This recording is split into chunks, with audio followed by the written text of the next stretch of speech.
Hi everyone, Stacy Whiter here on behalf of Campus Mortgage with some quick reminders for you on interested party contributions and concessions in regards to Freddie Mac loans. Now just a quick reminder before we get started. This video is for informational purposes only and should not be considered legal advice or used in place of Freddie Mac guidelines. Also, this video was issued on June 27th, 2017, and the information contained in this video is subject to change without notice. Here are some examples of what Freddie Mac would consider an interested party to the transaction: the real estate agent, the seller, the builder, and the lender. Now, this is not an all-inclusive list, but these are the most common types. Interested party contributions. These are funds which originate from a person or entity that is party to the transaction, so an interested party. Or it can be funds which flow through or are donated to a third-party organization or nonprofit agency to pay the borrower's mortgage costs. Now, these contributions can be either financing or sales concessions. So let's take a look at a financing concession. So these are funds that could be used, given to the borrower to permanently reduce their interest rate. So maybe paying a discount point on behalf of the borrower at closing. Funds for a buy-down plan, maybe buying down the borrower's interest rate for a certain amount of time. Funds to pay the borrower's closing costs, that's probably the most common.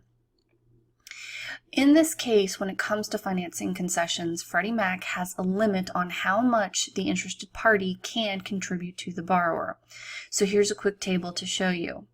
If it's a primary or secondary residence and the LTV is greater than 90%, it's going to be capped at 3% of the sales price.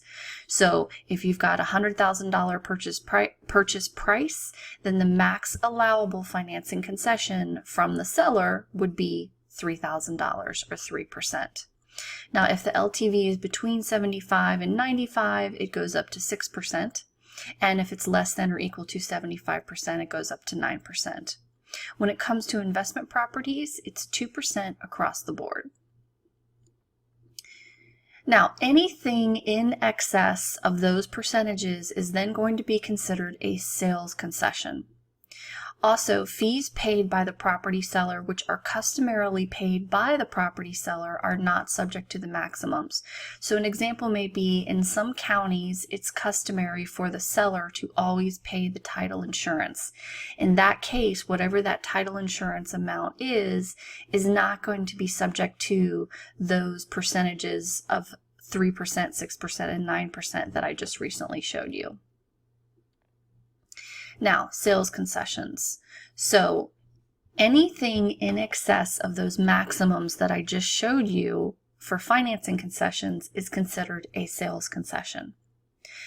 So if you've got that $100,000 purchase price and you're doing an LTV, a high LTV, and the seller is giving that 3%, which is $3,000, if in addition to that, they're also giving the borrower maybe a vacation credit, furniture in the home, a car, some type of security, they're giving them a lawn tractor, anything in addition to that percentage is going to be considered a sales concession.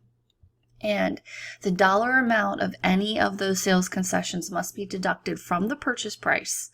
And the LTV of the mortgage is going to be based on the lower adjusted purchase price or the appraised value. So be mindful of that when it comes to sales concessions, and definitely with real estate agents, how they're writing the contracts.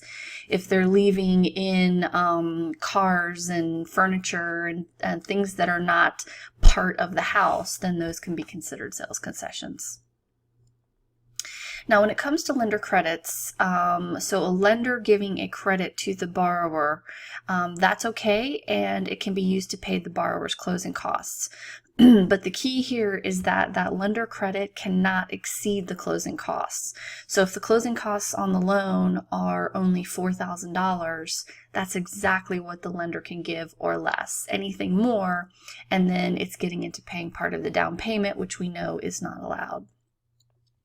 The only caveat to that is a lender credit that is the result of an interest rate reduction is not considered an interested party contribution. So there can be some give there, but again, it certainly still can't be used to pay the down payment.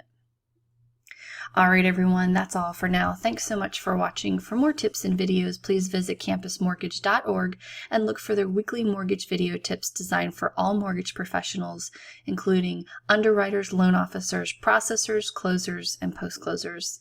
Have a great day. We'll see you next time. Bye-bye.